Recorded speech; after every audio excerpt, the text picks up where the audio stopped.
mencoba membuat diskusi yang sebenarnya kalau di Terang Jakarta sendiri pengen punya ruang diskusi untuk teman-teman yang lagi baru mau belajar dan pengen melihat seperti apa kajian-kajian, seperti apa tema-tema pembahasan Islam tapi dengan cara yang fun. Dan kebetulan di sini Rumah Milenial juga ternyata semangat teman-teman rumah milenial buat belajar itu lumayan besar juga.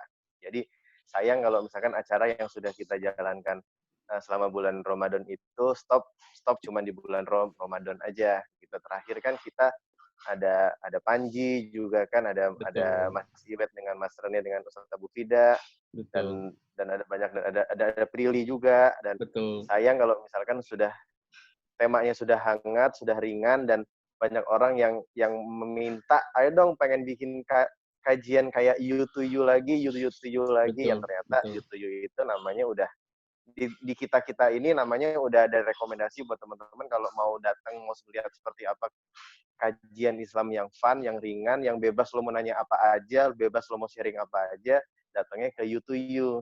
Nah itulah. Jadi seperti ngobrol you to you, hati ke hati, lo gue gitu ya, kita sama-sama lah gitu ya. Dan kita mengundang juga teman-teman yang non Muslim. Di sini saya ada beberapa sahabat saya ini dari teman-teman non Muslim, ada Bung Cokro ya dan kawan-kawan yang lain sudah bergabung 74 orang. Ini luar biasa, Minggu sore sama-sama mau belajar, dan saya juga sebenarnya jujur nih deg-degan ditembak jadi narasumber sama Mas Dimas. Udah gitu langsung tandemnya sama Ustadz Abu Fida lagi. Waduh. Ya sekarang kan buat teman-teman Terang Jakarta, ternyata di Terang Jakarta sendiri ketika kita posting e-flyernya, ternyata di grupnya Telegram Terang Jakarta, di WA ada yang, ini kan mentorku, ini kan guruku. Wah, ternyata Mas Taufan terkenal juga ya. Ampun. Oke, siap. Aduh, jadi kena, jadi bebalik. Langsung aja gue. Mungkin ya. Langsung aja, mungkin. Langsung aja siap. ya. Izin, siap. Ya, siap. Saya mulai, terima kasih Mas Dimas. Ya. Saya akan mengkondisikan untuk Oke. Ada yang bantu jadi co-host, yaitu Dela dari Rumah Millennials yang akan menggantikan saya mengadmit teman-teman yang hadir. Jadi Dela mohon izin untuk minta tolong Dela sebagai admin host untuk admit.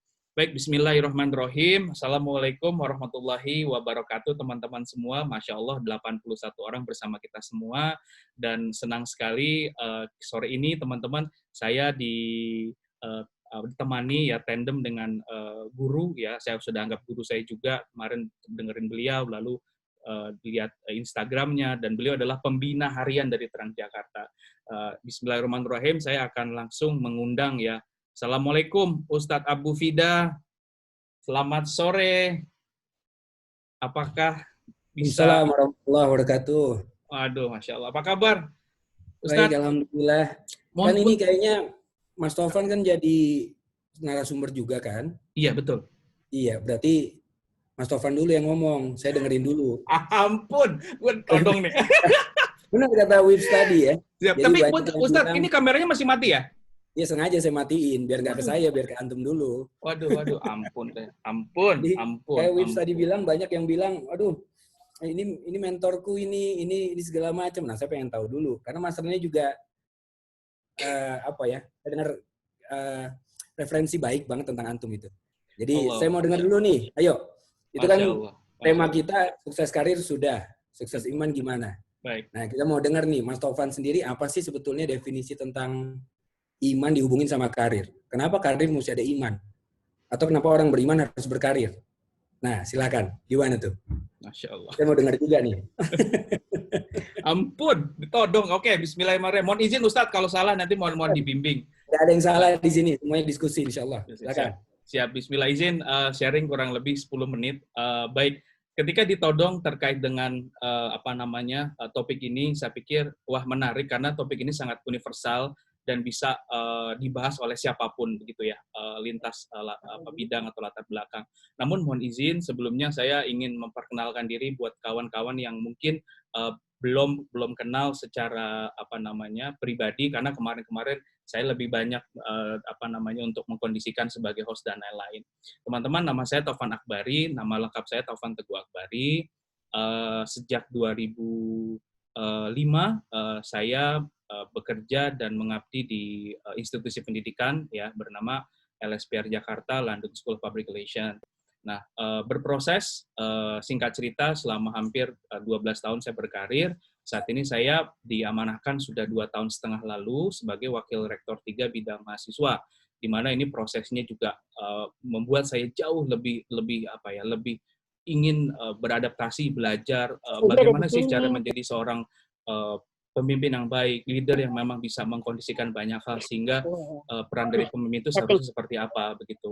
Nah, jadi dari situ saya belajar sekali dengan banyak hal, termasuk dengan mahasiswa-mahasiswa saya yang saya selalu menganggap mahasiswa saya adalah sahabat saya, dan ketika lulus menjadi keluarga saya. Jadi luar biasa the power of silaturahmi, dan ternyata keimanan itu salah satu tolak ukurnya adalah ketika kita bisa selalu melestarikan hubungan baik dengan orang-orang di sekitar kita tanpa memandang umur, latar belakang, dan lain-lain. Dan Masya Allah, banyak sekali keajaiban yang ketika kita melestarikan silaturahmi, itu Allah buka titik-titik terang dari gambaran besar puzzle kehidupan, dan saya merasakan sekali itu saat ini. Jadi buat saya sebenarnya, kalau kita bicara sukses, teman-teman mungkin sudah tahu ya, nggak cuman materi, apalagi kita tahu namanya Islam itu, nggak tuh yang tidak ada membeda-bedakan mana yang kaya, mana yang miskin, mana yang golongan A, golongan B, golongan C, semuanya sama. Dan Allah juga nggak pernah melihat yang namanya keluarga kita tuh keluarga miskin, keluarga kaya. Buktinya kemarin saya baca artikel anak seorang tukang bangunan atau tukang becak, saya lupa, dapat beasiswa anaknya namanya kalau nggak salah Friska, lulus S2 di Harvard, dan kemarin dia sempat menjadi orang yang membuka wisuda di sana, begitu. Nah, jadi makna sukses ini demikian terbuka, demikian transparan, dan udah shifting. Sukses bukan hanya materi, sukses itu adalah perjuangan dari satu titik ke titik lain, dan ternyata mohon izin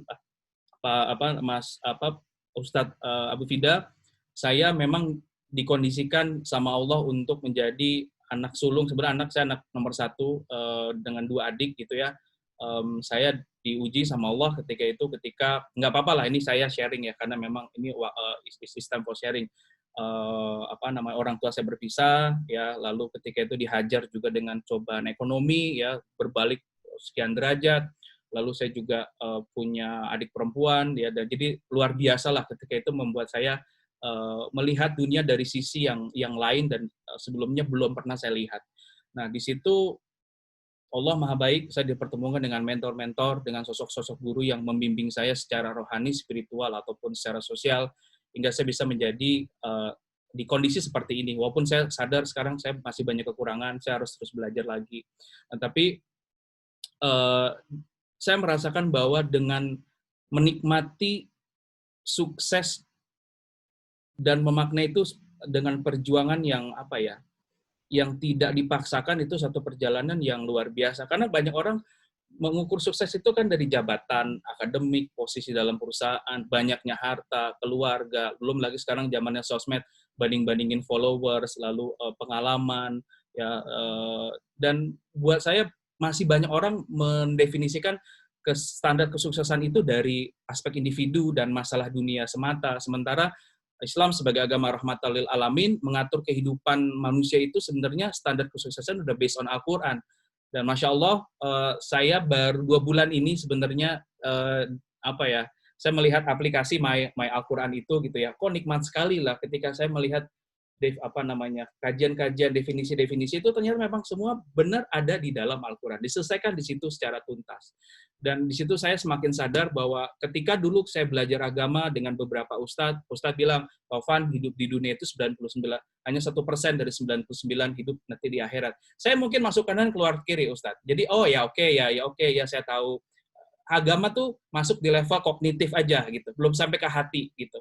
Belum menggerakkan batin ya, hanya logika dan ini benar, ini salah. Kalau saya begini nanti akan begini, kalau saya begini nanti akan begini akibatnya. Hanya sebatas tahu gitu ya. Sehingga dari sisi sholat dan ibadah-ibadah lainnya, mungkin saya bilang is a part of ritual gitu. Nah, tapi saya mendapat satu proses yang semakin sini tuh semakin dibenturkan gitu, dan benturan itu justru yang saya pikir membentuk saya dari dalam begitu. Jadi saya semakin sadar bahwa mungkin teman-teman tahu bahwa ini semua hanya sementara dan keajaiban silaturahim itu juga nomor satu ya. Arti sukses menurut Islam ada beberapa hal yang mungkin saya juga sempat mereview kembali. Yang pertama, saya senang Ustadz Abu Fida, banyak anak-anak muda sekarang itu sadar betul artinya kebermanfaatan. Mereka bikin startup yang solving problem, mereka bikin komunitas yang juga menghidupkan isu sosial, dan Indonesia tervalidasi bahwa kita negara yang paling dermawan nomor satu di dunia gitu. Dan banyak contoh-contoh lain yang memang ternyata kalau kita lihat Indonesia dari framing yang positif, itu kita harusnya lebih banyak bersyukur daripada mengutuknya begitu. Nah, jadi kebermanfaatan itulah yang harus dihidupkan, bahwa setiap individu dari teman-teman itu harusnya memberikan manfaat sebagai suatu kebutuhan kalau menurutku. Apapun, mungkin nggak cuma harta, tapi skill gitu. Apalagi kita tahu anak-anak muda sekarang kreatif-kreatif, ya, benar-benar berpikir bukan lagi outside the box, even there's no box, dan membawa satu perubahan yang luar biasa. Jadi buat saya sukses dari sudut pandang Islam pun, ketika anak muda itu atau kita semua bagian dari masyarakat sukses mampu membangun masyarakat begitu.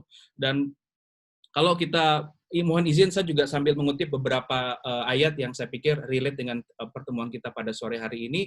Misalkan dari Al-Baqarah ayat 30, Allah bilang, Allah menciptakan manusia di muka bumi untuk menjadi khalifah fil ard. Jadi maksudnya apa? Kita semua sebenarnya udah dikondisikan sebagai seorang pemimpin, atau kata kuncinya pengelola, di mana kita punya tugas menjadi pemimpin di muka bumi ini, yang tugas-tugasnya tuh mengelola masyarakat, mengelola teman-teman yang ada di sekitar kita. Dan itu udah diatur sebenarnya dalam Al-Quran, bahwa tugas kita semua adalah membantu orang lain, menjadi pemimpin, membantu juga lewat keluarga, lewat ilmu pengetahuan, bahkan lewat karir begitu. Bahkan sekarang ada istilah quarter life crisis ya, orang galau, banding-bandingin segala macam, ngeliat karir orang lebih hebat segala macam. Padahal kalau teman-teman fokus di profesi, karir itu sebenarnya bisa menjadi sarana menjalankan misi hidup kita. Apa calling-nya? Teman-teman dokter nih, what is your calling gitu. Teman-teman lawyer, pengacara, teman-teman seorang guru, seorang dosen. Jadi kalau kita bicara perubahan, semua anak-anak muda sekarang sudah sadar bahwa perubahan itu berangkat dari sosial, bukan hanya dari struktural. Jadi teman-teman pun adalah modal sosial yang bisa menggerakkan banyak perubahan. Lewat karir salah satunya. Jadi teman-teman jangan nyerah ya, tetap untuk membangun apa yang sedang dibangun, dikembangkan, dan jangan lupa untuk berkolaborasi. Nah, jadi saya juga izin mengutip ada beberapa info yang berkaitan dengan itu. Ali Imran 104, bahwa hendak di antara kamu segolongan umat yang menyuruh pada kebajikan, menyuruh pada yang ma'ruf, dan mencegah dari yang mungkar. Merekalah orang-orang yang beruntung. Nah, jadi Masya Allah, ketika teman-teman ada di lingkungan yang positif, yang baik, itu ternyata kita orang-orang yang beruntung ya Ustaz. Dan saya merasakan itu, gitu, bahwa ketika kita punya power ya, punya kuasa untuk memposisikan kita di lingkungan yang menurut kita baik, itu ternyata kita orang-orang yang beruntung. Karena banyak juga kawan-kawan saya yang lingkungannya mungkin kita bisa lihat secara kasat mata, oh enak, baik ya, lalu secara materi juga luar biasa, wow. Tapi ternyata mereka 6 itu kan hampa ya, kosong begitu. Jadi wah, sukses ini banyak sekali. Jadi mungkin itu izin Ustadz pengantar dari saya. Jadi mungkin kita ngobrol-ngobrol aja, takutnya kepanjangan. Jadi sekarang gantian nih ke Ustadz Abu Fida. Ya, Masya Allah. Silakan Ustadz. Ya, itu yang tadi dikasih tahu dibicarakan itu benar banget sebetulnya. Kalau kita lihat ya dalam konteks penciptaan manusia gitu. Betul. Ya. Allah sudah berfirman di dalam surat Az-Zariyat, "Wa ma khalaqtul jinna wal insa illa liya'budun." Bahwa Allah ciptakan jin dan manusia itu nggak lain untuk beribadah.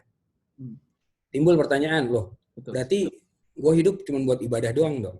Iya, betul. Berarti nggak perlu kerja dong? Betul. Nggak perlu sosialisasi dong? Socialize begitu ya? Betul. Nggak perlu yang lain-lain dong? Nah, ini konsep yang salah dalam pemahaman, keliru sebetulnya. Yang Allah maksudkan adalah pada saat kita hidup di dunia ini, Allah ciptakan kita di dunia, itu semua aktivitas kita ya sebaiknya bernilai ibadah di hadapan Allah, sebaiknya. Bernilai di hadapan Allah. Bernilai ibadah, karena apapun. Sekarang Kang Taufan ngajar ya sebagai dosen begitu ya. saya juga ngajar sebagai dosen. Nah, pada saat kita ngajar sebagai dosen harusnya kan khairun nas anfa'um linnas. Sebaik-baiknya manusia yang banyak gunanya, yang banyak manfaatnya buat orang lain. Harusnya kita bermanfaat kan buat mahasiswa-mahasiswa kita itu. Betul. Ya, buat rekan-rekan yang ada di sana juga. Tapi pada saat kemudian kita jadi dosen niatnya untuk hanya sekedar dapat gaji, ya, dapat tunjangan, ya, seru nih. Ini sudah beda udah beda, Seru. udah beda. Ya, dapat dia akan mendapatkan sesuai dengan apa yang diniatkannya. Innamal a'malu binniyat. Dia niatkan untuk dapat gaji dapat. Orang dia usaha kok, ikhtiar untuk itu kok dapat. Tetapi sayangnya nilai ibadahnya jadi nol. Ya, karena kita sebetulnya gini.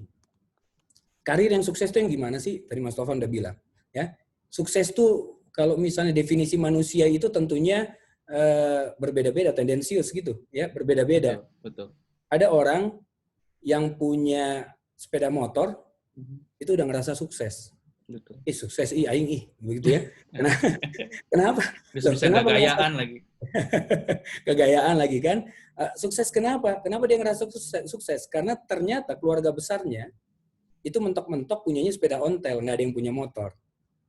Jadi waktu dia datang pertemuan keluarga, sukses, hebat, anjen sukses, Masya Allah, begitu kan. Ada orang yang kemudian ukuran suksesnya ternyata dia sudah punya rumah 3, rumahnya gede-gede. Waktu temannya ngobrol, ngomong sama dia, hebat loh, sukses. Enggak, belum sukses. Rumah lo 3 gede-gede, garasi full sama mobil-mobil sport yang oke. Kok belum sukses? Belum. Adik gue rumahnya 5. Bokap gue rumahnya 12. Bayangin tuh. Jadi ukuran sukses orang itu subjektif. Nggak bisa kita pukul rata. Seorang raja sama seorang tukang beca, kadang-kadang suksesan tukang beca. Kenapa? Tukang beca bisa tidur tenang. Parkir becanya dimanapun, dia bisa tidur santai. Tapi seorang raja, mau tidur aja dia harus ada pengawal di depan. Ya, harus makan saja ada yang cicipin dulu, takut ada yang ngeracunin. Tenangnya di mana? Betul. Lagi-lagi seperti itu kan? Betul. Lagi-lagi kayak gitu. Makanya ukuran sukses itu gimana sih?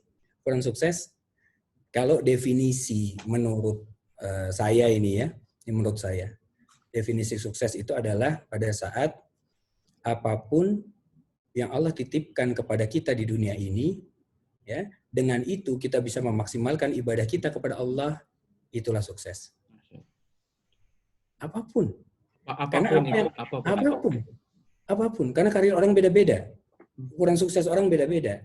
Tetapi sukses dia di mata Allah adalah pada saat dia bisa memberikan potensi terbaik dirinya pada saat dititipkan oleh Allah apapun itu, hartanya sebesar apapun, tapi dia bisa memaksimalkan ibadah dia di hadapan Allah. Walaupun mungkin di kalangan manusia, di kalangan teman-teman dia nggak ngetop. Betul. Dia nggak kelihatan sukses. Walaupun nggak kelihatan bahwa dia ini adalah seseorang gitu ya. Tapi bisa jadi nama dia itu yang paling banyak dibicarakan penduduk langit. Masya Allah. Betul. Iya kan? Betul. Ya. Pada saat kemudian buat apa sih sebetulnya fungsi? Kemarin kita pertemuan yang lalu sama Stay ini kita udah bahas, sama Iqbal kita udah bahas ya. Habib Anis sama Panji juga udah ngebahas ya. Sebetulnya apa sih pentingnya keren di dunia? Boleh nggak sih kita keren di dunia itu, well known di dunia, bisa kemudian orang-orang paham, tahu kita di dunia itu penting nggak? Penting. Kalau dengan ketenaran kita itu kita bisa menginspirasi banyak orang sehingga berbuat kebaikan. Insya Allah. Kepada orang lain. Penting. Betul. Tapi pada saat dia hanya ingin ngetop, ingin terkenal untuk kepentingan dirinya sendiri, wah ini nanti dulu. Betul. Nanti dulu. Berarti apa kan? Selfish kan? Egois. Betul. Egois. Dia hanya pikirin diri dia, pikirin keluarganya. Sementara banyak orang-orang yang sebetulnya dia bisa bantu. Sebetulnya kemudian dia bisa memberikan inspirasi kepada orang lain agar kemudian orang lain itu semangat ngejalanin hidup ini, ya semangat kebantu orang lain juga. Dengan influencer, dia sebagai influencer itu dia bisa menginfluence orang, kan itu sebetulnya intisarinya. Kalau dia seperti itu sukses. Baik. Nah, ya kalau enggak ya berarti belum.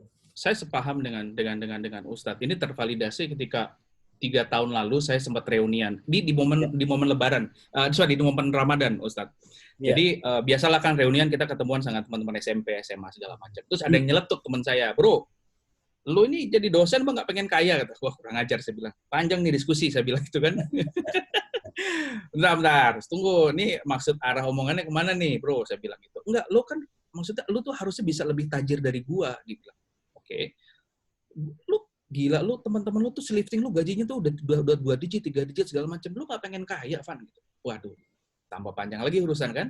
Nah, akhirnya kita sholat segala macam. Nah, ada satu kondisi di mana kita sedang saya sama dia lagi ngobrol berdua. Bro, gue mau lanjutin yang tadi gitu. Karena dia bilang gini, bro, kayaknya asik jadi dosen.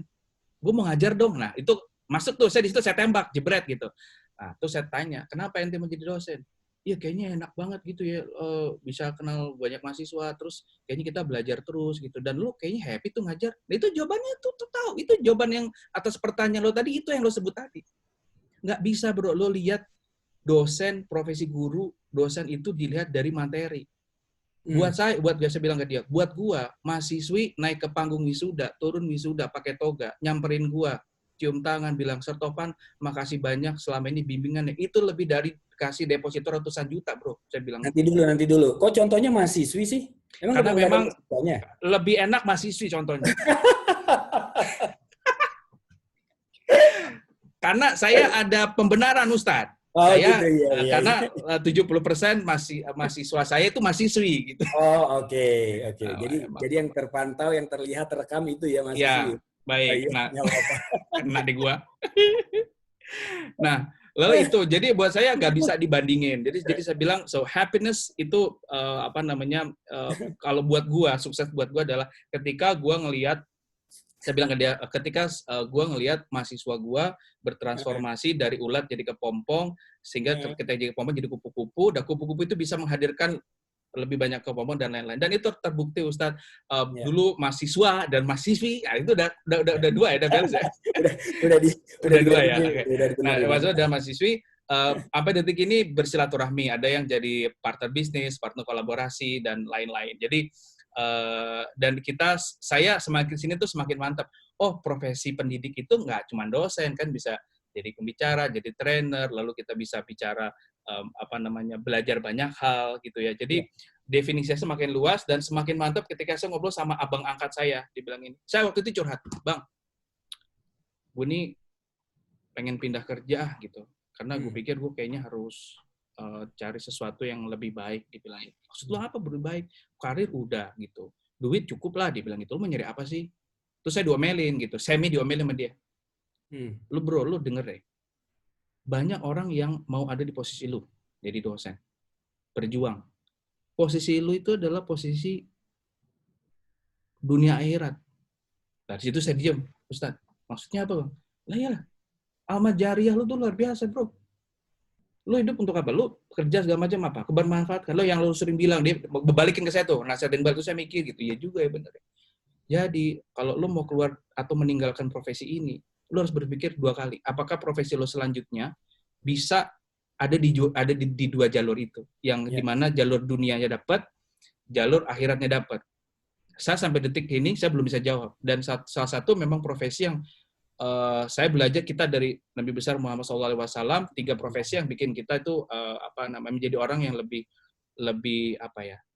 berdaya lah. 1 dokter, penyembuh, kedua adalah guru atau dosen, ketiga adalah sebagai guru atau dosen, penyembuh, satu lagi pedagang, entrepreneur ya Ustaz ya, benar ya? Nah, begitu. Nah, jadi saya semakin mantap bahwa untuk mendapat rezeki banyak, nggak harus meninggalkan profesi saat ini. Tapi saya harus keluar dari zona nyaman. Nah, detik ini saya lagi belajar jadi entrepreneur, Ustaz. Sama istri berdua. Jadi saya keluar dari zona nyaman, saya mendefinisikan arti sukses lain di domain entrepreneur, begitu. Jadi, ini yang bikin saya akhirnya, oh ternyata ini berkahnya besar sekali gitu ya. Ketika tadi malam, kebetulan ini beneran mahasiswi. Ini cerita saya sebelum ke Ustadz. Cerita mahasiswa bilang, Sir Tovan mau telepon gitu, mau ngobrol. Udah lama nih kita nggak ketemu. Perempuan Ustadz. Oh oke, izin istri lah kan, harus izin. Oke, ini ada mahasiswa telepon, boleh nggak? Oke, telepon lah. Bilang, aku mau cerita gitu. Mau cerita apa? aku baru bikin gerakan sosial yang bangun teman-teman di anak kolong jembatan di Kamal sana di dekat Soekarno Hatta, dibilang gitu Ustadz. Mau minta pendapat dan lain-lain. Terus saya kaget gitu. Setahu saya ini anak nih sangat berkecukupan Ustadz. Halo Ustadz Tufida, hilang ya? Oh, sinyalnya Ustadz, Assalamualaikum. Halo. Bentar ya, teman-teman, di-cut dulu. Ustadznya hilang. Selamat sore. Mas Wib hilang Ustadznya. Ustadz Abu Fida. Assalamualaikum. Oke. Teman-teman mungkin sambil Ustadznya nanti hadir lagi, absen yuk. Nah, dari kota mana aja? Assalamualaikum warahmatullahi wabarakatuh. Selamat sore teman-teman yang ada 119 orang sore ini luar biasa. Saya mengirimkan salam hormat dan salam optimis buat teman-teman semua. Kita absen dulu, diketik dari mana aja sambil nungguin Ustadz Abu Fida berjibaku dengan sinyal sepertinya ya. Saya selalu ada di situ. Lanjut Ustadz lagi. Ini ada dari Manchester, dari Inggris. Wah, kita absen dulu. Kita absen dulu. Siap. Hilang ya, Ustadz? Hilang, iya, bentar. Oke, insyaallah beres. Siap, Ustadz. Alhamdulillah. Ya. Nah, ini kita tadi lagi nyapa teman-teman nih. Ternyata dari Lombok, ada yang dari Inggris, Ustadz, dari Manchester. Tadi saya belum dengar tuh. Berarti yang mahasiswi ke rumah terus ngapain tadi? Bukan ke rumah, ada telepon. Oh, telepon. Oke. Kalau ke rumah urusannya beda lagi. Telepon. Ya, nah, izin lanjut telepon. Dibilang aku mau minta saran. Aku mau sudah bikin gerakan yang memang dia bantuin anak-anak yang tidak sekolah di kolong jembatan daerah Jakarta Barat untuk sekolah dan punya mimpi. Ya, kurang lebih kata kunci mimpi. Terus saya langsung angkat dia, sebentar deh. Misalkan saya nggak sebutin nama ya. Sebentar deh, kamu ini kan setahu saya, mohon maaf ya, kamu kan orang yang berkecukupan. Lalu saya sepanjang tahu kamu di kampus, saya ngajar kamu nggak pernah dalam kondisi murung. You always happy, you always cheerful. Dan anak ini sopan sekali, Ustadz. Saya nanya, kamu ngapain mau bikin kayak gini-gini? Nah, akhirnya di situ cerita. Saya baru tahu ternyata dari hari pertama dia berkuliah, itu orang tuanya baru meninggal, bapak ibunya. Jadi baru ditinggalkan bapak ibunya, dia hampir bunuh diri, dia stres segala macam, sampai akhirnya dia tinggal sama nenek kakeknya. Singkat cerita, dia berjuang di industri kreatif. Jadi selama 4 tahun itu dia menghidupi dirinya sendiri, tinggal sendiri dengan kakek neneknya, dari uang hasil kerja sendiri untuk bayar kuliah. Dan dia di situ punya kesadaran. Baru ngomong sukses juga tadi malam. Aku merasa aku sudah sukses dengan definisiku sendiri, Pak, dibilang gitu. Maksudnya apa? Iya, ketika aku melihat teman-temanku masih lebih banyak ngeluh, ya, selifting, masih banyak happy-happy, nggak ngelihat dunia dari perspektif yang lain, aku justru gergetan. Aku pengen ada panggilan ngebuat anak-anak di kolong jembatan tuh punya mimpi yang sama kayak aku. Aku aja nggak punya orang tua, selfless, tinggal di Jakarta sendiri, itu bisa begitu. Jadi saya tadi malam saya terenyuh sih, Ustadz. Saya belajar satu hal tadi malam dari mahasiswa saya, bahwa wow, ternyata sukses itu definisinya growing sama empowering. Dan itu dilakukan oleh mahasiswa umur 21 tahun, Ustadz. Saya malu sekali. Dia ngajak-ngajakin teman-temannya ngumpulin uang ratusan juta ya untuk di satu ke sekolah. Sementara ibaratnya kita lah, saya terutama saya merasa belum melakukan banyak hal. Nah, jadi saya berefleksi di situ dan jadi bahan cerita untuk hari ini bahwa ternyata definisi sukses itu apa ya? Sesuatu yang sebenarnya kita tuh harus usahakan gitu. Karena kalau saya ngutip dari nanti mungkin Ustadz habis ini bisa menanggapi gitu dari surat Al-Ma'raj ya, ayat 19-21, manusia diciptakan suka ngeluh. Kalau ditimpa kesusahan, dia keluh kesah. Tapi kalau dapat kebaikan, dapat harta, dia kikir, Ustadz. Dia kikir. Kalau dapat harta, dia kikir. Nah, menurut Ustadz gimana nih? Menyikapi manusia yang sifatnya memang seperti ini tuh gimana sih, Ustadz?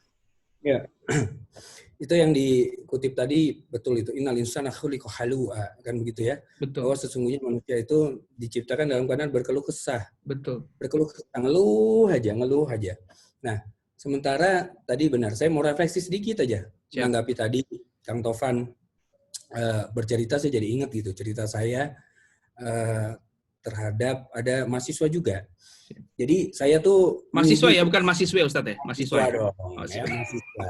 Mahasiswa yang kemudian dia punya teman sejawat mahasiswi. Oh, siap. Mahasiswa punya teman rekan kerjanya mahasiswi. Jadi begini, saya newbie di kampus sebetulnya, dalam arti dosen itu saya baru tahun kemarin ini diangkat, diminta kepercayaan menjadi dosen.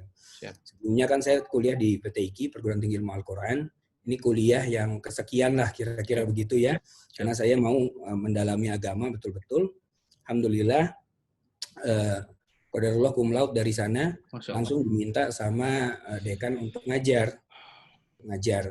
Nah, pada saat diminta untuk ngajar, saya melihat mahasiswa dan mahasiswi yang lain itu luar biasa sekali. Mereka ini juga bukan orang-orang yang ada. Di PTIQ banyak sekali kampus memberikan syafaat lah istilahnya gitu. Syafaat untuk para mahasiswa ya yang mereka sudah terjun di masyarakat, tapi kemudian belum ada titel. Ya, sementara orang-orang kita sekarang ini kan rata-rata nanyain titel kan gitu ya, nanyakan titel kan seperti itu. Nah, jadi mereka mungkin kekurangan biaya, ya kesadaran untuk kemudian kuliahnya juga terlambat, mungkin karena biasa biasa untuk kemudian berkecimpung di lingkungan pesantren, di lingkungan dakwah saja, tapi belum di lingkungan pendidikan, begitu. Ya, tempo hari saya sempat bawa Ari Untung sama Mario Irwinsyah ke kampus, untuk menjadi pembicara lah, gitu ya, narasumber tamu dalam kelas saya, perkuliahan saya. Mohon izin, Pak Ustadz, ngajar atau kuliah apa Ustadz? Saya sosiologi pendidikan Islam saya. Oh, sosiologi, baik. Baik. Jadi pada saat itu kemudian saya ajak teman-teman ini untuk menginspirasi rekan-rekan ustadz dan ustazah, ya, calon ustadz dan ustazah, supaya apa? Supaya mereka bukan hanya nanti niatnya lulus dari sana jadi guru atau jadi dosen, ya, diangkat kemudian menjadi PNS dan lain-lain, setelah itu selesai. Bukan hanya seperti itu. Tapi ada teman-teman kita, artis, yang mana mereka juga baru belajar agamanya baru, giroh atau semangat keagamaannya sekarang tinggi, mereka buat IP. Mereka buat animasi, animasi yang kemudian, animasi ini Islami banget. Seperti Nusa gitu ya? Iya, ada Nusa, ada kemudian sekarang Riko juga, Ari ya. Untung bikin Riko. Ya, jadi Quranic Science lah, kira-kira science yang dihubungkan dengan Quran gitu. Itu ditampilkan untuk anak-anak. Bayangin. Kalau artis aja punya kesadaran seperti ini, masa kita kemudian yang betul-betul kuliah keagamaan cuman hanya mimpi kita tuh hanya dapat gaji aja sih? Gitu. Betul. Ya. Dan itu alhamdulillah kan gini ya. Allah dalam surat An-Nahl surat ke-16 ayat 125 Allah berfirman, "Ud'u ila sabili rabbika bil hikmah wal mau'izati hasanah." Ajaklah orang ke jalan Allah itu dengan hikmah. Contoh, kasih contoh dulu. Hikmah itu bisa macam-macam, kasih contoh ya, terutama pada saat mereka melihat kita mencontohkan, itu akan nempel di mereka. Jadi nggak cuma teori aja kita sampaikan. Ya. Baru kemudian wal mau'izati hasanah, baru dengan nasihat. Kalau mereka minta nasihat, baru kita nasihatin. Kadang-kadang kita ini ya merasa lebih baik dari orang lain. Betul. Pada saat apa? Ilmu kita nambah, ya enggak? Jabatan kita di kampus naik. Betul. Nah, betul, mulai itu. Betul. Setan mulai bisik-bisik tuh. Betul. Lo emang yang bisa kemudian pantas untuk menduduki posisi ini. Betul. Lo emang yang punya kemampuan. Itu gitu tuh. Godaan setan kepada orang-orang yang berilmu itu pada saat dia didatangkan orang-orang yang kurang ilmunya, dia akan merasa sombong. Betul. Keangkuhan, ada arogansi di situ. Yes, arogansinya timbul. Arogansinya timbul. Orang berilmu gitu. Arogannya itu yang disentuh sama setan itu, urat itu yang disentuh, muncul dia. Muncul. Mulai kemudian pengen jadi center of attention pada setiap pertemuan, ya kan? Mau kemudian dielulukan, diangkat, dibedakan dengan yang lain-lain supaya terlihat dirinya itu seolah-olah memang mempunyai strata yang berbeda dengan yang lain-lain. Betul. Ada pengakuan gitu ya. Padahal hal-hal pengakuan ini harusnya zaman-zaman SMA kita sudah selesai. Aktualisasi itulah ya. Aktualisasi ya, pengakuan diri, betul. Ya orang-orang mengakui kita dan lain-lain, itu kan dulu harusnya sudah beres itu, selesai. Pada saat ilmu bertambah harusnya dia makin paham. Tapi kan nggak seperti itu. nggak seperti itu. Nah, saya ternyata ya waktu kemudian kemarin saya ingin memberikan contoh sebetulnya buat rekan-rekan yang lain, walaupun saya baru di dunia dosen begitu, tapi kemudian kemarin-kemarin ini saya baru dikejar-kejar kan, selesai UAS kita kasih nilai. Itu kan pekerjaan semalaman, 2 malaman. Iya, benar. Ya, welcome to the club, Ustadz. Iya. Nah, saya dikejar-kejar tuh sama fakultas. Dikejar-kejar fakultas kenapa? Karena gaji saya mereka belum bisa kasihkan karena saya belum buka rekening. Rekening yang mana fakultas itu akan memberikan ke sana. Akhirnya saya tanya sama bagian TU lah, tata usaha begitu ya, sama fakultas. Saya bilang, sekretariat fakultas ada uang kas nggak untuk fakultas? Dia pikir saya mau minta cash begitu. Ada uang kas nggak fakultas? Betul. Ada Ustadz, cuman kayaknya nggak bisa ini kalau misalnya fakultas dikeluarkan uang kasnya untuk bayar gaji dosen. Oh enggak, bukan, maksud saya bukan seperti itu. Tolong gaji saya transfer saja, masukkan ke dana kas fakultas untuk kemudian membantu kegiatan-kegiatan yang ada di fakultas. Dan itu saya langsung ditelepon sama dekan waktu itu. Dekan, ini antum kenapa itu gaji diserahkan? Kata saya, Ustadz, saya ini sekarang merasa terhormat sekali, tersanjung sekali. Karena apa? Karena dipercaya oleh fakultas di mana saya dulu belajar untuk berbagi ilmu saya. Ini apresiasi saya, rasa terima kasih saya kembalikan kepada kampus, kepada fakultas, agar apa? Agar ilmu yang saya dapatkan ini bisa bermanfaat. Itu udah cukup buat saya, cukup.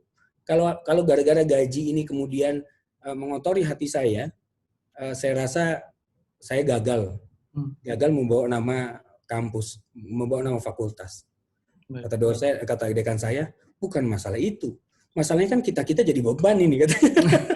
Gak enak hati lah, Ustadz. Gak enak hati. Saya bilang, jangan, Ustadz. Ini udah nggak usah di kemana-kemanain. Dosen-dosen juga nggak perlu ada yang tahu. Kalau dijajanin tajil bisa buat sebulan tuh kayaknya, Ustadz.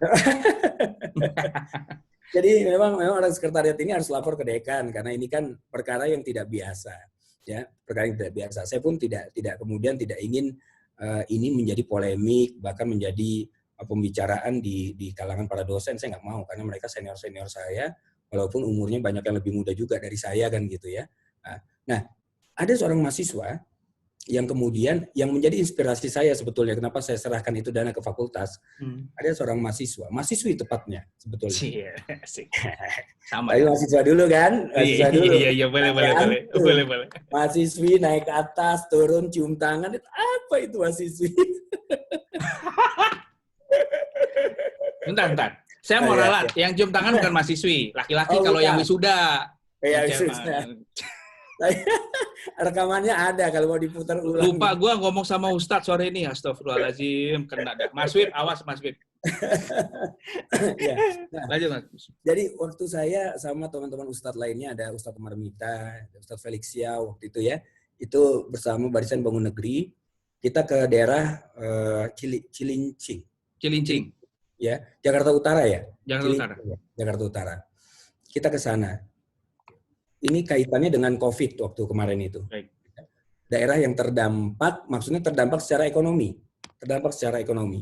Pada saat saya ke sana, ya mereka tuh nggak ada takut-takutnya sama COVID itu, nggak ada takut-takutnya. Karena buat mereka gini, kita keluar rumah itu 50-50 chance-nya. 50% bisa terpapar, 50% kan enggak. Betul. Ya? Betul. Maka kesempatan kami atau chance kami 50% itu bisa mati gara-gara COVID. Tapi kalau kami nggak keluar rumah, chance kami mati kelaparan itu 100% katanya. Betul. Jadi mendingan kami keluar rumah. Satu, ini kita nggak, kalau udah berhubungan sama perut, kita udah nggak bisa. Udah nggak bisa kemudian judging gitu ke orang. Ini orang bandel nih, kenapa pakai keluar rumah gara-gara dia mungkin bisa menyebar kemana-mana. Nanti dulu. Lo bicara kayak gini, lo nggak tahu dia setiap harinya susah, makan itu susah. Sementara anaknya nangis, istrinya marah-marah, kan gitu ya. Kita nggak bisa ngejudge orang. Karena kenyamanan yang kita punya, terus kemudian kita main tunjuk. Kalau mau kenyamanan kita dibagi sama mereka, baru mereka bisa diam di rumah. Betul. Itu lagi-lagi kan, kita bermanfaat nggak bagi orang lain. Jangan cuma ngejudge aja, jangan cuma nunjuk aja. Ini satu. Nah, pada saat saya ke sana, ya Allah, itu ada satu. Namanya, kalau ini kan rumah milenials kita ya. Kalau di sana ada namanya rumah reformasi. Ini cuma nama aja sebetulnya. Betul. Rumah ini, jadi rumah Cilincing itu kan nempel-nempel itu, Kang. Nempel-nempel dan rumahnya kecil. Dari kalau kita lihat secara kasat mata aja, secara zahir gitu ya, ya orang hidupnya susah. Ini keluarga hidupnya susah. Baik. Tapi ternyata satu keluarga ini, dia mewakafkan rumahnya untuk dijadikan tempat belajar anak-anak di sana yang nggak bisa sekolah. Tempat belajar anak-anak yang nggak bisa sekolah. Kenapa? Supaya bapak ibunya bisa pergi keluar rumah untuk cari uang, buat cari makan. Gak apa-apa deh, biar kami yang kelaparan, katanya mereka, biar kami yang cukup. Karena kami ada beberapa saudara, dan saudara kami masih bisa cari makan untuk kami. Nah kami ini mewakafkan waktu kami untuk kemudian ngerawat anak-anak ini sambil dikasih pelajaran. Supaya ini anak-anak lupa sama laparnya. Lupa kalau mereka kelaparan. Dibikin permainan, dibikin pelajaran, semuanya.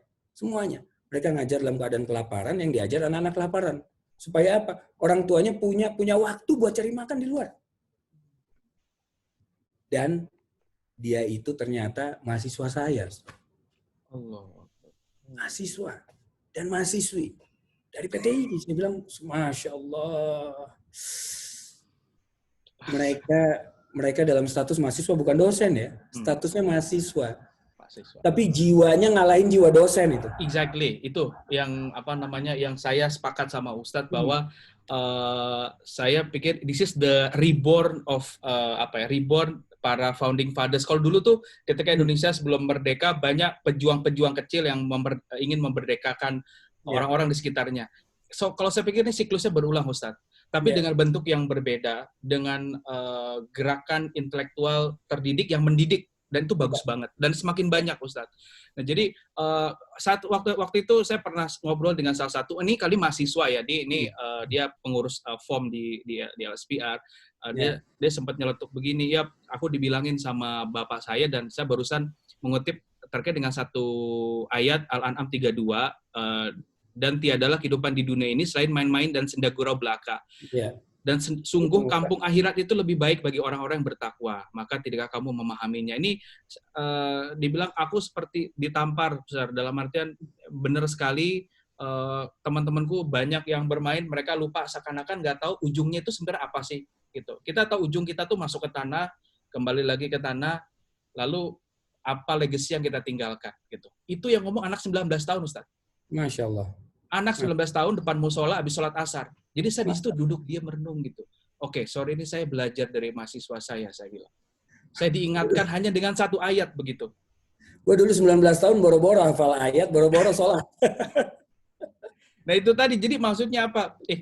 Ini satu era yang buat mudah-mudahan jadi era yang bisa mengubah Indonesia lebih baik, Ustaz. Nah izin ini ada yang nanya, Ustaz, mungkin kita kejar-kejaran sama waktu. Nah ini ada yang nanya dari Albana ya. Bismillah, assalamualaikum warahmatullahi wabarakatuh. Albana kayak murid saya tuh. Waduh, berarti langsung Ustadz tadi jawab. Afwan, Ana mau nanya Ustadz, misalkan kita ada dua pilihan. Kita sedang mencari jawaban dari Allah ya, sedang berdoa lalu menanti jawaban atas doa kita. Nah, bagaimana nih jawaban doa dari Allah itu bentuknya ujian dan petunjuk. Nah, ini mungkin pertanyaan sejuta umat nih, yang kalau dijawab, Ana juga mau dengar dari Ustadz. Silakan. Ya. Ini pertanyaannya, bagaimana jawaban dari Allah itu, apakah bisa berupa ujian atau petunjuk, gitu maksudnya? Betul. Ya. Membedakannya gimana begitu? Iya, membedakan apakah ini ujian atau petunjuk. Ya, sebetulnya gini. Jadi pada saat kemudian kita berdoa memohon kepada Allah. Terkadang waktu kita berdoa memohon kepada Allah itu kita nggak siap. Nggak siap, Allah berikan jawaban, itu nggak sesuai dengan ekspektasi kita. Kadang-kadang seperti itu. Kita minta jodoh, ya Allah, hamba mohon supaya jodoh hamba disegerakan. Gitu ya. Misal nih, dia doa. Tiba-tiba besok, ada yang datang ke rumah dia. Entah ngelamar dia atau mau dijodohin sama dia. Dia pulang ke rumah, dia lihat. Loh, ada orang bertamu. Nanya sama bapak ibunya, Pak, Bu, siapa? Jodoh kamu. Dia lihat sekilas, dia langsung masuk kamar. Dia doa lagi. Ya Allah, sudah datang ternyata jodohku. Tapi mukanya kok gitu banget ya Allah. Itu kayaknya lebih cepat dari Gojek same day ya. Cepat banget ya datangnya.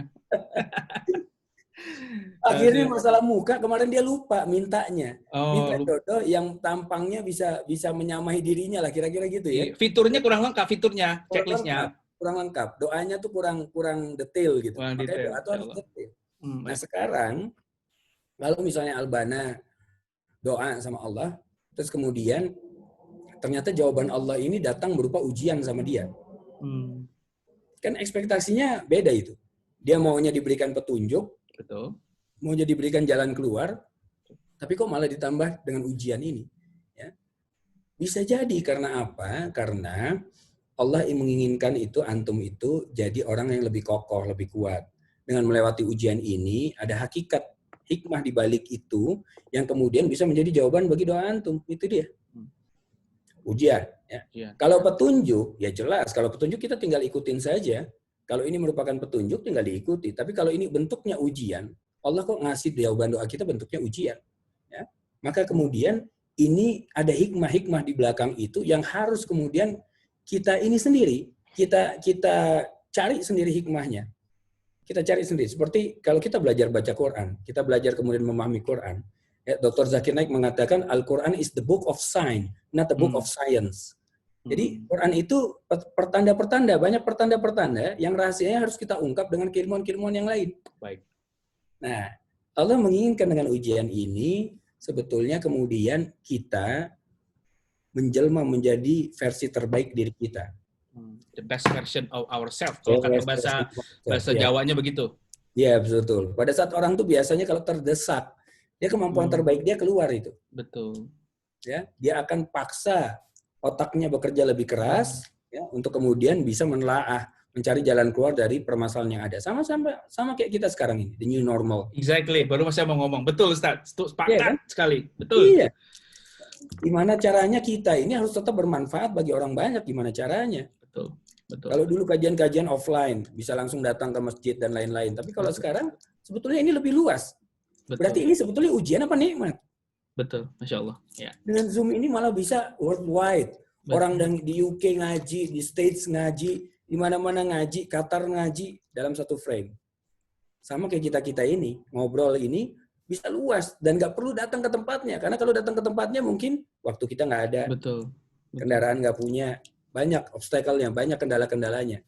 Nah, jadi pertanyaannya, ini ujian atau nikmat sebetulnya? Nah, Masya Allah, betul.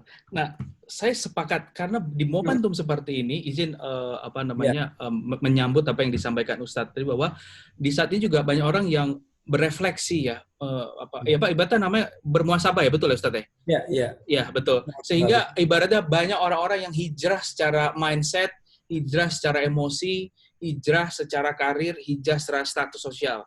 Ada beberapa satu dua case yang saya bilang ini luar biasa, orang super kaya tapi dia jumbahin rumahnya, mobilnya, dia hanya punya satu rumah, akhirnya tuh dia bangun yayasan, dia kasih ke semua orang itu.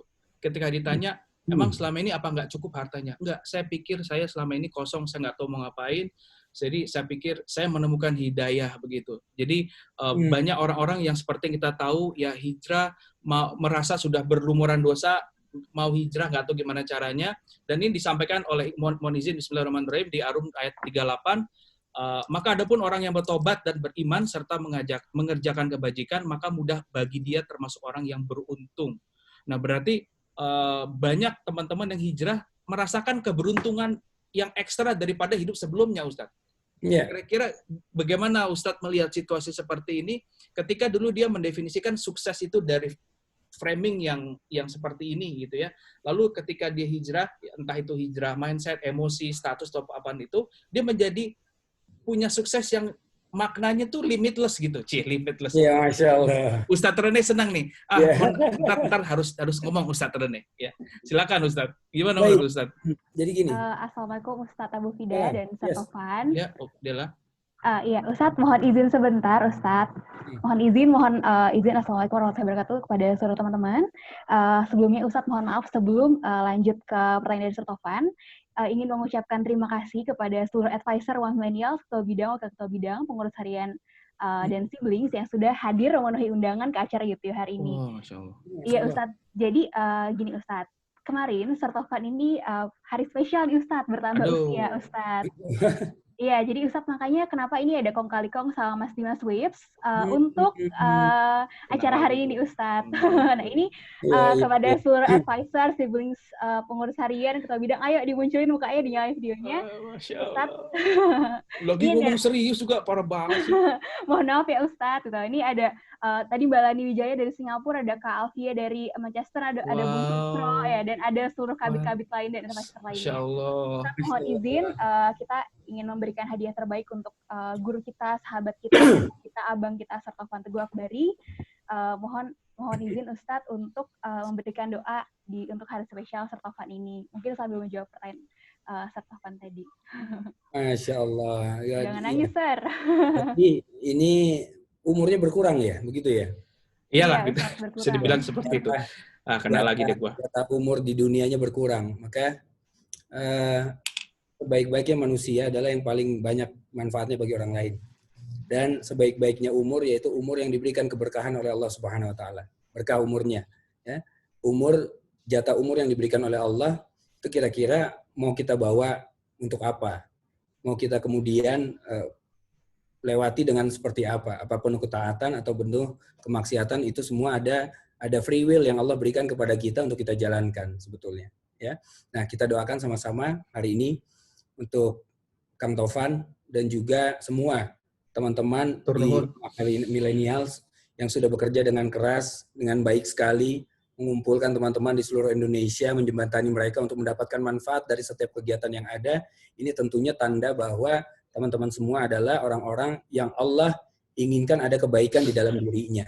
Amin. Itu dia, ya.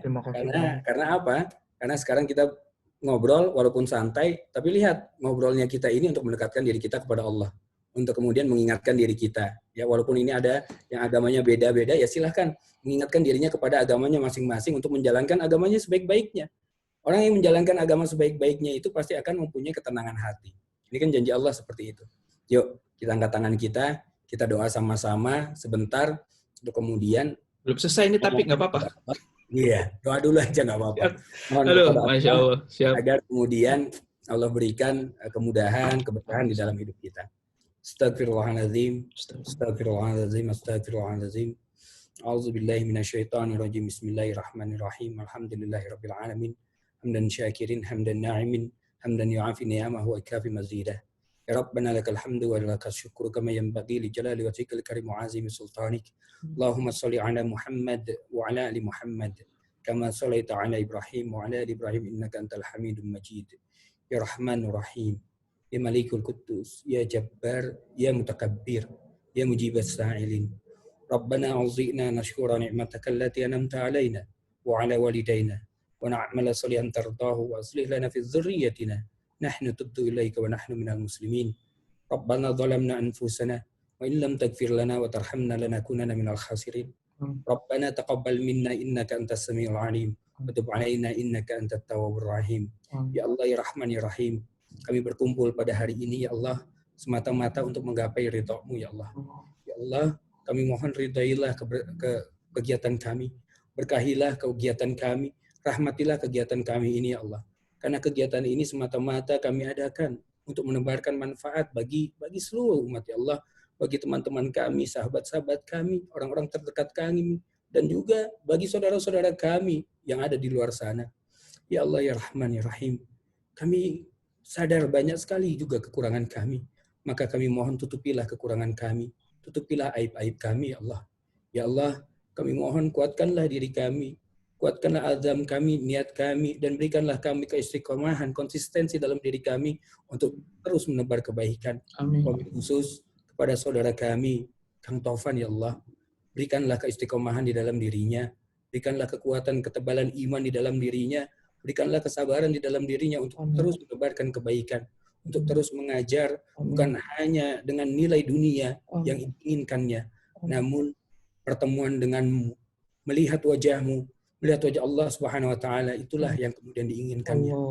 Ya Allah, ya Rahman, ya Rahim, untuk teman-teman kami, saudara-saudara kami yang ada di rumah milenials, ya Allah, mereka yang sudah bekerja selama ini, mereka yang sudah berusaha menyatukan kami semua, Kami mohon curahkanlah rahmat-Mu ya Allah. Berikanlah keberkahan-Mu kepada mereka ya Allah. Kuatkanlah hati mereka, iman mereka. Kokohkanlah pundak dan kaki mereka untuk tetap menjalankan amanah ini sebaik-baiknya ya Allah. Ya Allah, kami mohon gaungkanlah kegiatan kami ini ke seluruh pelosok negeri ini ya Allah. Ke seluruh penjuru dunia yang ada di bumi ini. Agar kami dapat semakin banyak memberikan manfaat bagi saudara-saudara kami yang membutuhkan dan menginginkannya. Ya Allah, kami mohon dengan segala kerendahan hati kami mohon kabulkanlah permohonan kami ya Allah. Rabbana atina fid dunya hasanah wa fil akhirati hasanah wa qina adzabannar. Subhana rabbika rabbil izzati amma yasifun. Salamun alal mursalin walhamdulillahi rabbil alamin. Alhamdulillah. Jazakallah khairan katsiran Ustadz. Masya Allah. Oke, 2 kali berhasil membuat saya Oke, izinkan saya Ustadz 1 menit Ustadz. Terima kasih doanya untuk menyapa teman-teman, mengucapkan terima kasih pribadi untuk yang mungkin terlihat di sini. Dela luar biasa, Dela makasih banyak. Mas Wip udah berkong kali kong luar biasa, termasuk Ustadz Rene. Ada Ola, Audi, Kama, Bang Afin, terima kasih. Ananda Meci, Bung Cokro, luar biasa. Lutfia, Vicky, Bang Andi Hakim di Pulau Seribu, Nonvia di Manchester di Inggris. Ada Bung Bisma, ada Mbak Ranita di Probolinggo ya. Iya nggak sih? Yang lagi sedang Bojonegoro yang sedang menanti jodoh. Ada Nada, apa kabar? Ini luar biasa, sahabat saya udah lama nggak ketemu. Mbak Dela ya, Mbak Fidela. Terima kasih udah muncul, kaget saya, jarang-jarang kita ketemu. Ada Josandi di Surabaya, Citra, lalu ada yang belum disebut nggak, Del? Siapa nih? Sabrina ya, Sabrina di teman-teman RM. Ada Mbak Wijaya. Mbak Lani Cilani yang ada di Singapura. Mudah-mudahan Cilani ini bosnya LinkedIn Singapura. Terima kasih, thank you so much for being here to support me, to support my millennials. God bless you always. Yang luar biasa Pak Haji, Mas Rene, Bapak Komisaris, Mas Rene Suhardono. Siapa lagi di sini? Andana Respati ya. Ada siapa? Udah ya. Baik, mohon maaf kalau ada yang belum kesebut. Dari lubuk hati yang paling dalam, jazakallahu khairan hasyran, atur nuhun, thank you so much, terima kasih. Semoga kebaikan dan niat baik teman-teman dilipat gandakan oleh Allah Subhanahu wa taala. Faiz ya, sorry nggak sebut tadi, Faiz baru muncul. Makasih banyak. Asih juga ya. Kita boleh mulai lagi nggak? Nih, ada-ada aja lagi. Ada kurang lebih masih 15 menit lagi Ustadz. Boleh kita lanjut diskusi? Siap. Lanjut. Kita lanjut. Terima kasih teman-teman. Atur nuhun. Atur nuhun. Monggo dilanjut Ustadz. Tadi ngomong apa ya? Lupa saya jadinya. Tadi ngomongin soal hijrah.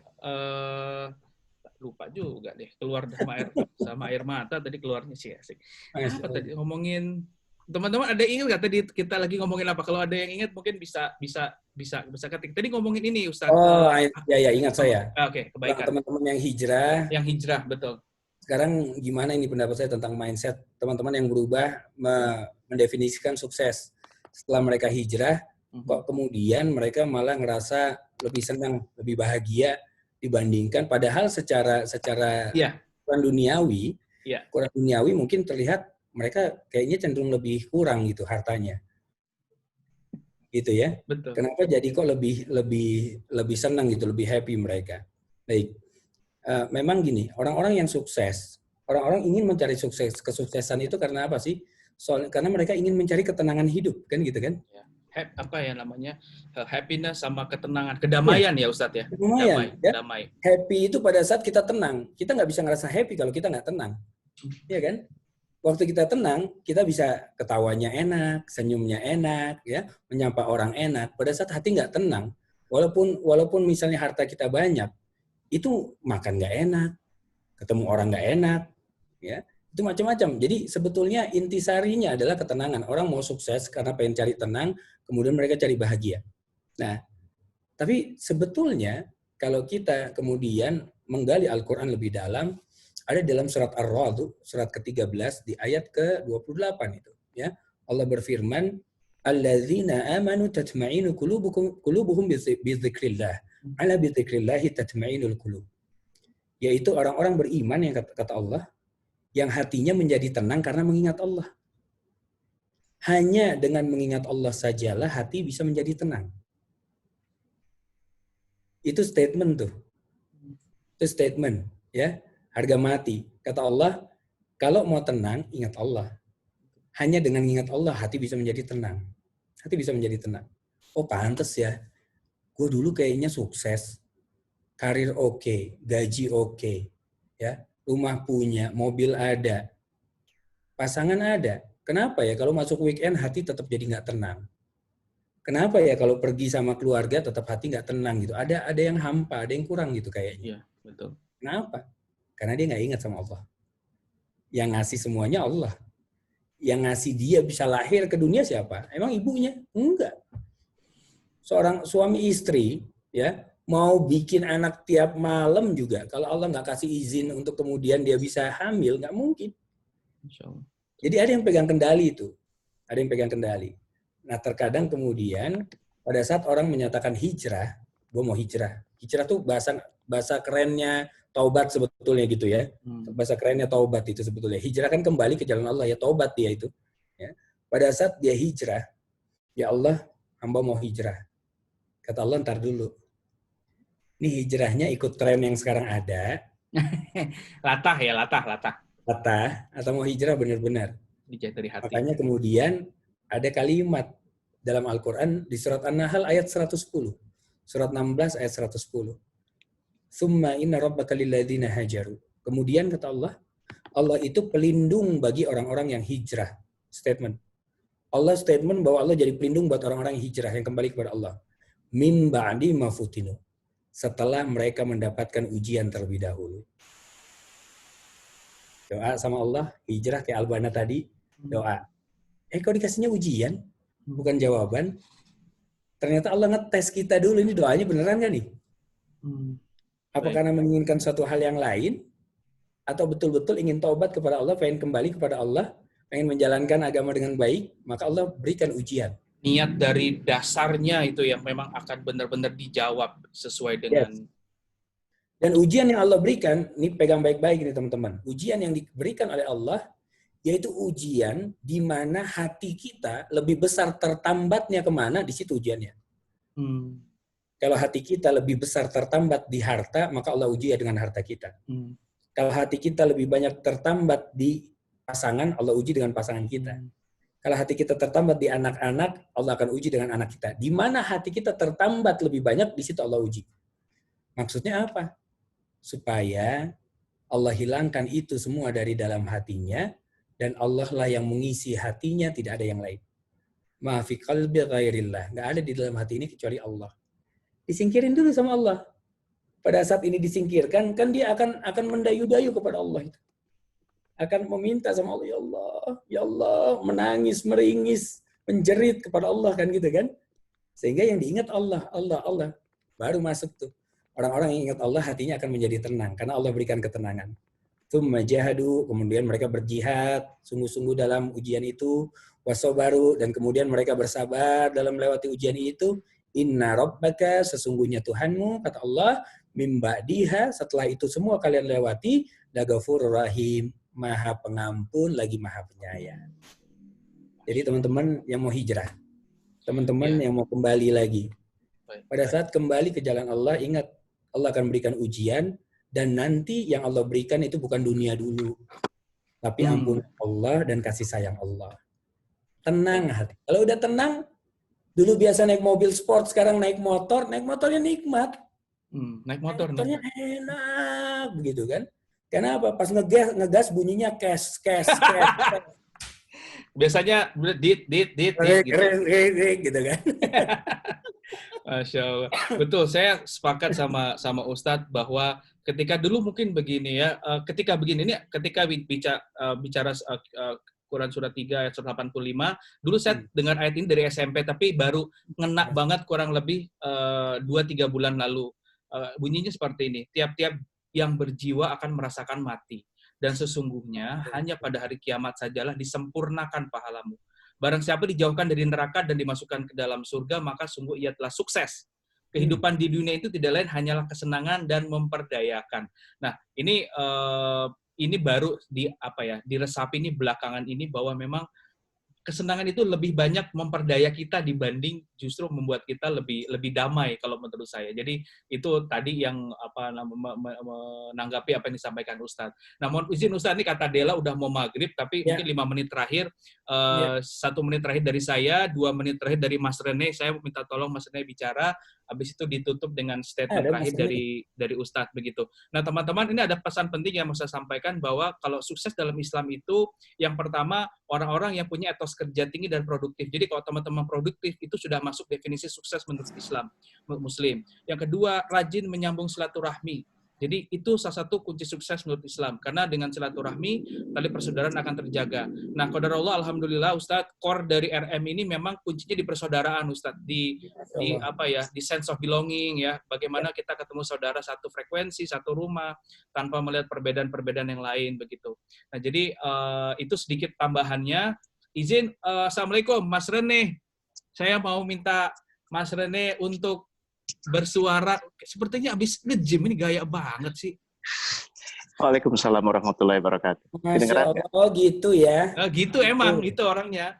Kan kalau 2 ustadz ketemu tuh nggak usah diganggu sama orang ketiga, nggak penting. Ini balas dendam waktu itu saya nggak muncul. Salah satunya sih, kan mestinya bisa ngebaca ya. Gitu. Ya sama Ustadz Abu Fida, aku kudu cium tangan dulu nih. Waktu itu saya telepon antum sibuk banget kayaknya, Masya Allah. Guruku satu nih. Itu balas dendam aja mantum kayaknya. Enggak. Kangen.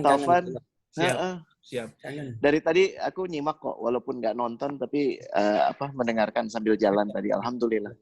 Makasih banget tauziahnya, ya, yang kena banget itu. Dari dua-duanya banyak lah, subhanallah. Kawan-kawan kita beruntung ada 2 ustadz ini langsung ngobrol dan bercerita tentang hidupnya. Masya Allah. Kurang sih, kita kuliti lebih dalam kali berikut ya kayaknya ya.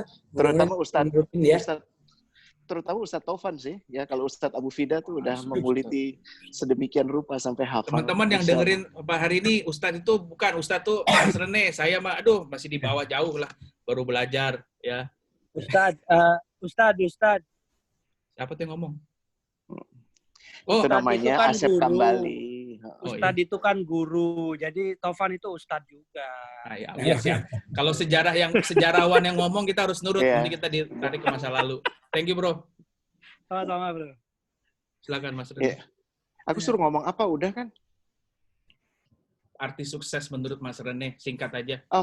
Sukses itu dari bahasa Latin. Jadi kita nggak boleh lupa dari asal muasal bahasanya. Dari bahasanya itu sendiri sebenarnya clue-nya udah jelas. Ada 2 kata yang penting di situ. Subsedere.